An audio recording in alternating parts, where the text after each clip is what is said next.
देख रहे हैं 10 संकेत लाइव। आज पश्चिम बंगाल की राजनीति में एक बार फिर बहुत बड़ा बवाल खड़ा हो गया और इस बार मामला सिर्फ बयानबाजी तक सीमित नहीं है। प्रवर्तन निदेशालय यानी ईडी ने तृणमूल कांग्रेस के आईटी हेड प्रतीक जैन के घर छापेमारी मामले को लेकर पश्चिम बंगाल की मुख्यमंत्री ममता बनर्जी और राज्य के शीर्ष पुलिस अधिकारियों के खिलाफ सुप्रीम कोर्ट में याचिका दायर की है।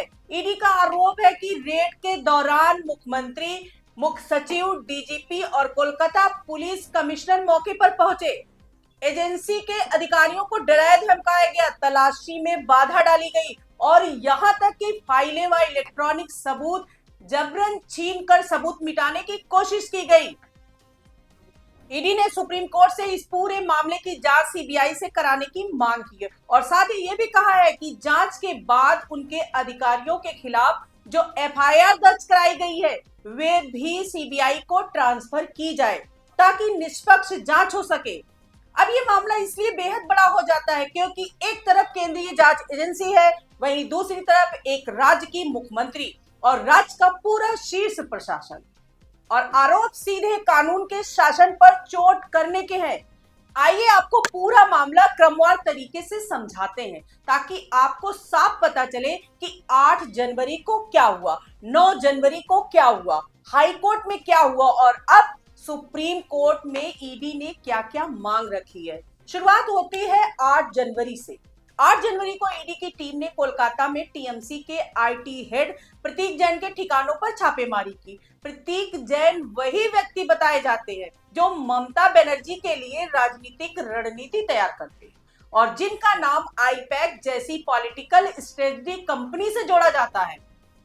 ईडी ने यह रेड अवैध कोयला खनन यानी कोल माइनिंग स्कैम से जुड़े मनी लॉन्ड्रिंग मामले की जांच के तहत की। रिपोर्ट के मुताबिक एक टीम ने कोलकाता के लाउडन स्ट्रीट स्थित प्रतीक के घर पर रेड की और दूसरी टीम सॉल्टलेक स्थित उनके ऑफिस पर पहुंची। कार्रवाई सुबह 6 बजे के आसपास शुरू हुई, लेकिन असली विवाद करीब 11:30 के बाद शुरू हुआ, जब घटना स्थल पर पहले कोलकाता पुलिस कमिश्नर पहुंचे और उसके कुछ समय बाद खुद मुख्यमंत्री ममता बनर्जी लाउडन स्ट्रीट स्थित प्रतीक जैन के घर पहुंच गई। ईडी का आरोप है कि मुख्यमंत्री और बड़े अफसरों की मौजूदगी में ईडी के अधिकारियों को डराया गया, दस्तावेज और इलेक्ट्रॉनिक डिवाइस जबरन छीन लिए गए और तलाशी नहीं करने दी गई। ईडी याचिका में कहता है कि यह कोई सामान्य घटना नहीं है, बल्कि यह संविधान और कानून के शासन का अपमान है क्योंकि जांच एजेंसी को अपना काम करने से रोका गया। ईडी ने यह भी कहा है कि जब्त किए गए सबूतों का किसी राजनीतिक दल की गतिविधियों से कोई लेना देना नहीं था, बल्कि वे केवल अवैध कोयला खनन घोटाले से जुड़े। ईडी का आरोप यह भी है कि जब भी किसी जांच में मुख्यमंत्री या उनसे जुड़े लोगों के खिलाफ कोई अहम सबूत मिलने की संभावना होती है, तब उनकी सरकार और वरिष्ठ अधिकारी केंद्रीय जांच एजेंसियों के काम में दखल देने लगते हैं। अब इसी के साथ एक बेहद वायरल तस्वीर और चर्चा भी सामने आती है। जब ममता बनर्जी प्रतीक जैन के घर से बाहर निकली तो उनके हाथ में एक हरी फाइल दिखाई दी। विपक्ष का दावा है कि वह फाइल महत्वपूर्ण दस्तावेजों से जुड़ी थी, जबकि टीएमसी इसे राजनीतिक ड्रामा और एजेंसी की बदले की कार्रवाई बता रही है। इसके बाद मुख्यमंत्री आईपैक के ऑफिस भी गई और उन्होंने कहा कि गृह मंत्री मेरी पार्टी के दस्तावेज उठवा रहे हैं। वहीं ईडी ने कहा कि पश्चिम बंगाल में कुल 6 और दिल्ली में 4 ठिकानों पर छापेमारी की गई। अब इसी केस का दूसरा बड़ा दिन है 9 जनवरी। 9 जनवरी को टीएमसी ने इस कार्रवाई के खिलाफ मोर्चा खोल दिया। टीएमसी के कार्यकर्ताओं ने दिल्ली से कोलकाता तक विरोध प्रदर्शन किया। मुख्यमंत्री ममता बनर्जी ने कोलकाता से पैदल मार्च निकाला और ईडी के खिलाफ 2 एफआईआर दर्ज कराई। ममता बनर्जी ने इस पूरे मुद्दे को राजनीतिक बदले की कार्रवाई बताया और सीधे केंद्र सरकार पर निशाना साधा। Is it the duty of the ED and Amit Shah, the nasty home minister, the naughty home minister, who cannot protect the country, and is taking away all my party documents? If I raid the BJP party office, what will be? What will be the result? They didn't have any guards. One side the SIR case, They are deleting all the names of the Bengal people. More than 2 crore people. 1.5 crore people are being called. 54 lakhs are being deleted without any asking their details. They are using WhatsApp only. And because of election, they are collecting all my information of my party. देखो मैंने सब लेके आया. Because I rang up Pratik. Because he is the in charge of my party. So my hard disks. See. Phone. Hard disk. All they are collecting and they are already attacked my IT office also. In fact, sector 5 I am going there also. उन्होंने गृह मंत्री अमित शाह और नेता प्रतिपक्ष शुवेंदु अधिकारी का नाम लेते हुए दावा किया कि कोयला घोटाले का पैसा शुवेंदु अधिकारी ने इस्तेमाल किया और अमित शाह को भेजा। বলছে কয়লার টাকা কে খায়? অমিত শাহ খায়, হোম মিনিস্টার। কি করে খায়? গদ্দারের থ্রুতে টাকা যায়। গদ্দার অ্যাডপ্টেড সন হয়ে গেছে। জগন্নাথের থ্রুতে টাকা যায় শুভেন্দু অধিকারীর কাছে, আর শুভেন্দু অধিকারীর থ্রুতে টাকা যায় অমিত শাহর কাছে। শুনুন, আপনাদের ভাগ্য ভালো এখনো যে আমি চেয়ারে আছি বলে না ওই পেন ড্রাইভ গুলো বাইরে বের করে দিই না। বেশি লাগালে কিন্তু বলে দিচ্ছি আমার কাছে সব পেন ড্রাইভ করা আছে, আমি কিন্তু ভান্ডা ফাঁস করে দেবো।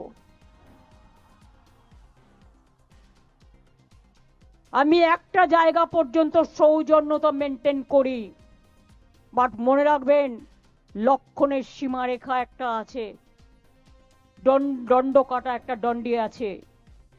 লক্ষ্মণের দণ্ডি পেরিয়ে গেলে কিন্তু আর সামলে রাখতে পারবেন না।